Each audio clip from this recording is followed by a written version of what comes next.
जब तक पसीना नहीं आए सारी हरकत आपकी सिर्फ वार्म अप, डाइजेशन ठीक रखना है, फैट नहीं बढ़ानी। तो आपकी टोटल शुगर जो है 10% of the total sugar should be like this.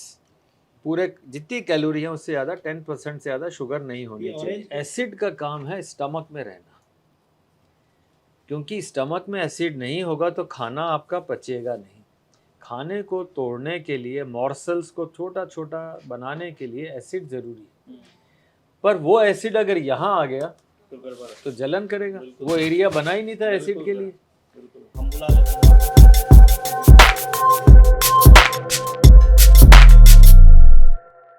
हैं। आम आदमी अभी नाश्ता करेगा और उसको भागना होता है मेट्रो स्टेशन की तरफ, वो एकदम ब्रिस्क वॉक करते हुए भागता है, फिर मेट्रो के लिए फिर स्टेशन बदलता है। क्या वो उसके लिए सही है? ऐसी डिनर के बाद कई लोग कहते हैं कि आप रेस्ट कीजिए, कई लोग कहते हैं पहली बात तो मैं walk ऐसे कीजिए। सारे लोगों को दाद दूंगा, बधाई दूंगा जो कि ऐसे भाग के मेट्रो पकड़ते हैं और गाड़ियों में नहीं जाते, रिक्शे में नहीं जाते। अच्छी बात है बहुत अच्छी बात है। अपनी गाड़ी आधा किलोमीटर 1 किलोमीटर दूर पार्क करिए जी। जिससे कि टाइम्स ऑफ इंडिया बिल्डिंग में आना हो, 12 टाइम्स की जाना हो तो यार चल के जाएं। तो पहली बात तो ये अच्छी। जी। दूसरी बात ये मत सोचिए कि मुझे खाने के बाद वॉक करने से एनर्जी आएगी। नहीं, एनर्जी एक्सरसाइज से आती, which is a defined time, defined frame of mind. वो जब तक दिनचर्या में नहीं आएगी नहीं होगा। और उसके लिए ज़रूरी है कि हम पुराने ज़माने में जैसे सुबह उठते थे, 1 घंटा व्यायाम होता था, वर्जिश होती थी, चाहे अखाड़े में जाते थे, चाहे पहलवानी करते थे, चाहे कुछ भी करते थे। आज नया नाम जिम दे दीजिए उसे, पर वो भी एक तरीके का है। तो अल्टीमेटली, और ये बहुत ज़रूरी है समझने के लिए कि एक्सरसाइज मीन्स स्वेटिंग। पहले पसीना आए, पसीना, फिर 45 मिनट 30 मिनट फिजिकल काम एक्टिविटीज है ना कि गर्मी। उससे पहले वार्म अप है। हाँ, जब तक पसीना नहीं आए सारी हरकत आपकी सिर्फ वार्म अप। डॉक्टर उसके साहब खाने के बाद हाँ, एक पर्टिकुलर पीरियड के अंदर आपको एक्सरसाइज करनी जरूरी है? ऐसे एक्सरसाइज नहीं करनी है आपको। जरूरी नहीं है ना, बिल्कुल नहीं। और ये कहा जाता है कि जैसे खाने के बाद, डिनर के बाद आपको वॉक करना है, बहुत ही लेकिन अच्छी बात। लोग कहते हैं कि खाने के बाद आपको आराम करना है क्योंकि आपका नहीं। सारा खून जो है उसको पचाने में लगा हुआ है। नहीं, ये कंट्राडिक्शन थोड़ा सा साफ कीजिए। खाने के बाद में आराम तो बिल्कुल भी नहीं, लेटना तो चाहिए ही नहीं। अच्छा, 3 घंटे तक खाने के बाद में बिस्तर पे नहीं लेटना। इसीलिए पुराना नियम था सनसेट हाँ, and कि dinner। साहब सूर्योदय से बाद में और सूर्यास्त से पहले खाना खा लीजिए। अब क्यों नहीं खाना चाहिए, इसका एक बड़ा सिंपल है कि खाने के साथ जैसे आपने खाना खाया और आप लेट गए तो खाना जो है वापस ऊपर को फूड पाइप में आता। फिर आप कहते हैं सर मुझे तो बड़ा एसिडिटी है, मेरे को बड़ी जलन है, ब्लोटिंग है या वो एसिड तो रिफ्लक्स है। हाँ, तो क्यों हुआ भाई? जो जगह जहाँ रहनी चाहिए वो वहीं रहनी चाहिए। सपोज करिए मुझे कहीं भेजें ऐसी जगह कि जहाँ लड़ाई वड़ाई हो, मैं तो गोली चला ही नहीं सकता। तो सिमिलरली एसिड का काम है स्टमक में रहना, क्योंकि स्टमक में एसिड नहीं होगा तो खाना आपका पचेगा नहीं। खाने को तोड़ने के लिए, मॉर्सल्स को छोटा छोटा बनाने के लिए एसिड ज़रूरी है। पर वो एसिड अगर यहाँ आ गया तो जलन करेगा। वो एरिया बना ही नहीं था एसिड के लिए। हम बुला लेते हैं और जबरदस्ती। हाँ, हम लेट जाते हैं या इतना खा लेते हैं कि साहब वो ऊपर आ जाता है। इतना खा जगह ही नहीं छोड़ते। जगह ही नहीं है ना। सही बात, खाली रखना होता है पेट वही- में। वही इतना जो आयुर्वेद में कहते हैं ना, एक पोर्शन खाली रखना है। हाँ, बिल्कुल रखना है सब खाली। आधा खाली मतलब आधा खाना खा लिया, थोड़ा पानी की जगह भी रह गई।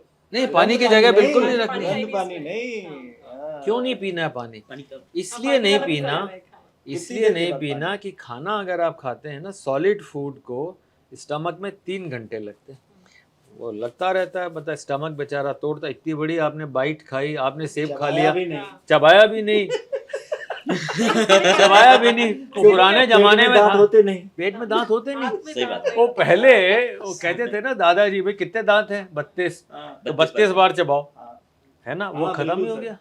अब दांत का काम ही नहीं, सीधा गल्प कर लेते हैं। अजगर बन गया सर पैटर्न। तो हमें फिर ये ज़रूरी है कि हम उसको 3 घंटे तक खाने के साथ एटलीस्ट 2 घंटे पानी ना पिए, क्योंकि पानी का एम्प्टिंग टाइम है 30 मिनट। 3 घंटे तक पानी ना पिए। 2 घंटे 2 घंटे दो तक। घंटे। 2 घंटे तक। नॉर्मली 1 घंटा से भी चल जाता है। 1 घंटा वही बट तो सर, ऐसा कोई एडवाइजेबल मानेगा है, नहीं सर। एडवाइजेबल है कि खाने के और पानी के अंदर गैप रखें।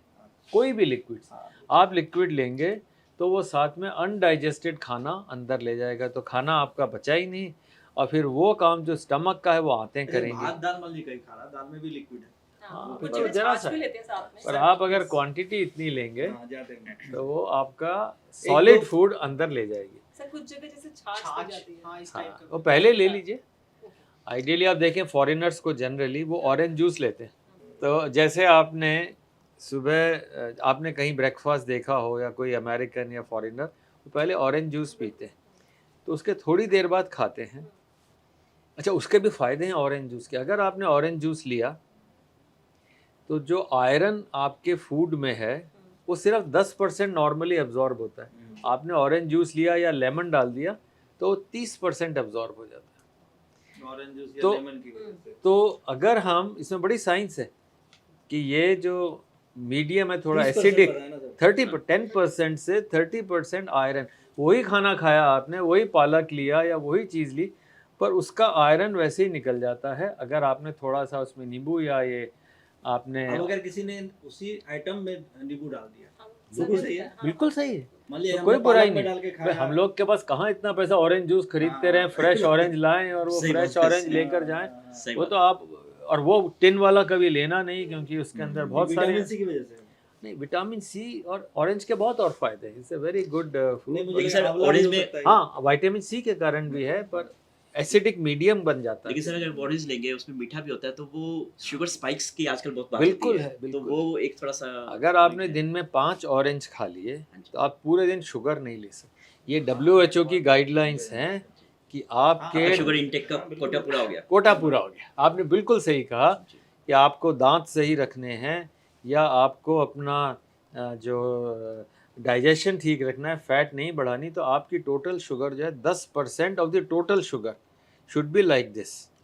पूरे जितनी कैलोरी है उससे ज़्यादा 10% से ज़्यादा शुगर नहीं होनी ये चाहिए। ऑरेंज क्या सुबह ही खाना है, दिन में भी खा सकते हैं, कभी भी खा नहीं, सकते कभी भी खा हैं, सकते कभी हैं, भी खा सकते पर खाना कभी भी ऐसे नहीं होना चाहिए कि यार अपने आप को जब मर्जी आए इंसल्ट कर दो। You must have time. हैं। Fix time. खाना खाने के बाद ले सकते हैं शुगर, मतलब वो ऑरेंज ले सकते हैं। हाँ, 2 घंटे, बिल्कुल 3 ले घंटे सकते हैं, बाद बिल्कुल ले सकते हैं। 2017 का नोबेल प्राइज मिला था, जी जी। वो इसलिए मिला था नहीं कि आपका रिदम क्या है। हमारे शरीर में सारी जगह क्लॉक्स होती, क्लॉक जीन कि आप कब सोएंगे, बायोक्लॉक्स। कब उठेंगे, बायोलॉजिकल क्लॉक्स होती जी, हैं। तो उस बायोलॉजिकल क्लॉक की डिस्कवरी में उन्होंने प्रोटीन निकाला था, पी प्रोटीन। बड़ा फेमस ग्रुप था जिन्होंने ये नोबेल प्राइज। पर उसका बेनिफिट क्या होता है कि आप उस दिनचर्या के ऊपर अपना ध्यान रखें कि यार मुझे इस समय खाना है, इस समय व्यायाम है, इस समय नहीं खाना है। हम लोग दिन भर, कोई आया उसको भी चाय पिला दी, खुद भी आपने भी पी ली, गए काम से। Your system is not to be insulted. Make sure you have fixed time and fixed amount. Sir आपने कहा फैटी लीवर को लेकर के थोड़ा सा और आगे बढ़ते हाँ। हैं। तो वो फैटी लीवर में भी आप बताते हैं कि अल्कोहलिक नॉन अल्कोहलिक की वजह से आजकल ज़्यादा प्रॉब्लम किससे हो रही है, और फिर उस पूरा अगला सवाल एक और। देखिए, दोनों से बहुत प्रॉब्लम हो रही है। अल्कोहल से कम नहीं है। भारत में करीब, मैं कहूँगा एटलीस्ट ILBS में लगभग 45 से 50% एडमिशन अल्कोहल के मरीजों के हैं। और दिल दुखता है जब देखते हैं कि यार ये तो 22 साल का है, 24 साल का है और लिवर ट्रांसप्लांट के लिए आया है। इतने 24 साल का है। अभी 2 भर्ती हैं जो लगभग 28 साल का है, एक 29 का है। अब चाहे लड़के हों चाहे लड़कियां हों, तो अल्कोहल की जो आदत है, जो लत लग गई है लोगों में, एक सोसाइटी का सिंबल मान लीजिए या और कुछ भी हो, तो अच्छा नहीं। तो बहुत लोगों में है और मैं कहूँगा कि ये बढ़ रहा है। तो जितना पैसा हम, तो सरकार के लिए नहीं है ये बातें, अपने लोगों के लिए हैं, जितना पैसा हम अल्कोहल के टैक्स से या रेवेन्यू से कमाते हैं उससे कहीं गुना ज़्यादा उन उसके इलाज। मरीज़ों के इलाज में लग जाता है। तो मुझे लगता है कि अगर बहुत कोई बढ़िया बात पॉलिसी है। बनाए तो यार अपन बीमार होकर के पैसा लगाएं उसकी जगह और कोई तरीके से रेवेन्यू बहुत ही बढ़िया है ये प्रिवेंटिव वाला एस्पेक्ट पे काम करना बन चाहिए जाए तो बहुत अच्छा है। प्रिवेंटिव पे काम करें ना हम लोग कहते हैं कि तो उस पिछले बीमार हो जाए वर्ष तो- जो है 19 अप्रैल को वर्ल्ड लिवर डे पे कैलाश सत्यार्थी जी आए थे, हमारे को उन्होंने समय दिया था जी। और यही मुहिम चलाई थी कि साहब लोगों में, यंग पीपल में एक माइंड ऐसा हो कि नॉन अल्कोहल वाली ड्रिंक्स ले लें भाई। और भी है, जलजीरा है, बहुत सी ऐसी चीज़ें हैं जो अच्छी आपको टेस्ट दे सकती हैं। अल्कोहल में क्या सब आता है, बियर भी आता है और बिल्कुल आता है, 100% आता है। बियर में 8% से 11%, एक बोतल भी नहीं चलेगी 15% सर। तक साल नहीं, वो में- क्वांटिटी इतनी हो जाती है। तो अगर आपने एक 600 या 700 ml की बियर की बोतल ली हाँ जी। तो आप इमेजिन करिए कि 100 ml में 11 ग्राम हुआ, है ना? तो 700 ml में 77-80 ग्राम का अल्कोहल हो गया, विच इज़ बैड। फिर पैक के बराबर हो गया वो पैक से डबल ट्रिपल हो गया। ट्रिपल हो गया, ज़्यादा हो 30 गया। ट्रिपल हो ml गया। लेता है।